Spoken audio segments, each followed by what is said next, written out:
रात के पहरेदारों ने भी अमन छीन लिया है। जब जिस्म से रूह जुदा हुई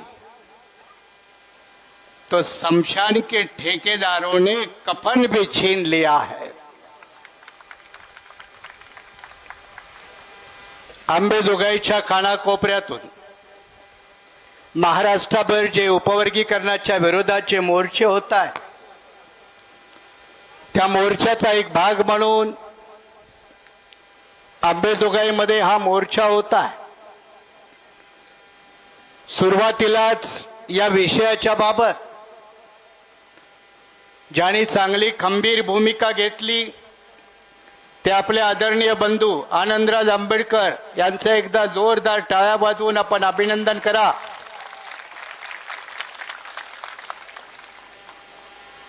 कारण सरकारचा पंचनामा करायला हिम्मत लागते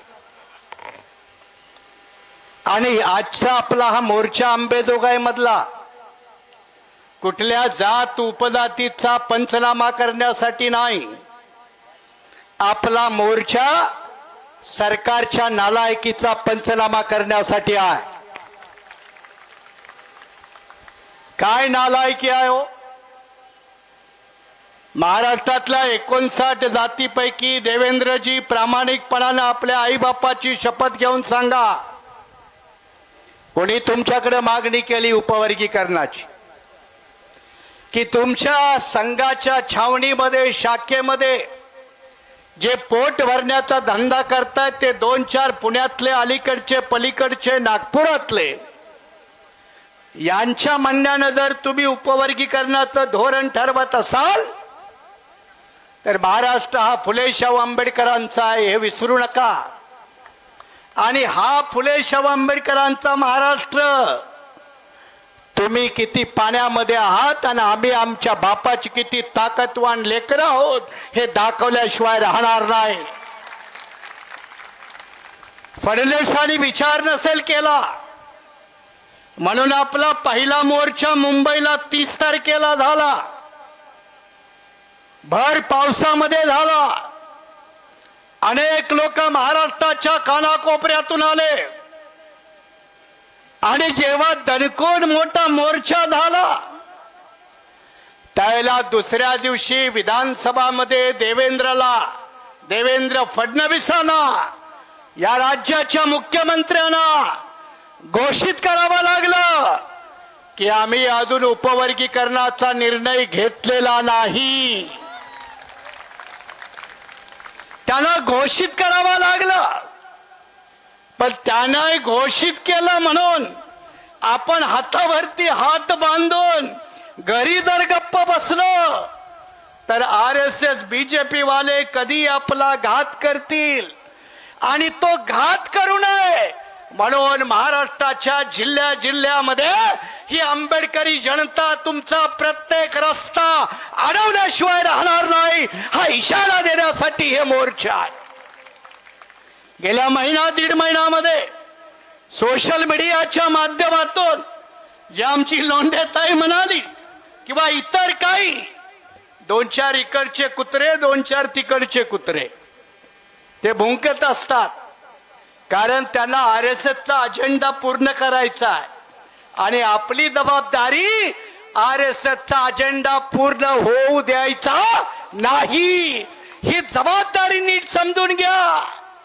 पण तरीही त्या 2-4 कुत्र्यांना सांगावंसं वाटतं, भाई जुल्म का पेट एक दिन फटेगा जरूर, गरीबों का हक एक दिन बटेगा जरूर। तुम जिसके साथ भी बैठे हो उन नापाक कुत्तों के साथ बैठकर उनके साथ अगर दोस्ती करोगे तो नापाक लोगों के साथ अगर दोस्ती करोगे तो नापाक कुत्ते तुम्ही एक तो चाटेगे जरूर या काटेगे जरूर। आणि म्हणून अशा या सगळ्या लोकांच्या पासून सावधान व्हायचं आहे।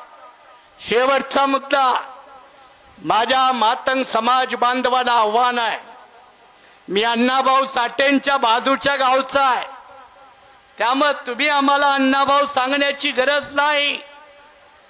अरे बाबा, या महाराष्ट्रामध्ये क्रांतीवीर लहुजी वस्ताद साळवे आयोग आला, 2003 ला आला, 2008 ला अहवाल आला, 2011 ला महाराष्ट्राच्या सरकारनं त्या अहवालाच्या 84 शिफारशीपैकी 68 शिफारशी स्वीकारल्या. आम्ही कुणीही विरोध नाही केला रे, आम्ही कुणीही विरोध केला नाही. 59 पैकी एकाही जातीनं विरोध केला नाही. त्या 68 शिफारशीमध्ये असं म्हटलंय की महाराष्ट्राच्या सामाजिक न्याय विभागाचा सगळ्यात जास्त निधी आमच्या मातंग बांधवावरती खर्च करा. आम्ही कुणी विरोध नाही केला, आम्ही कुणीही विरोध नाही केला.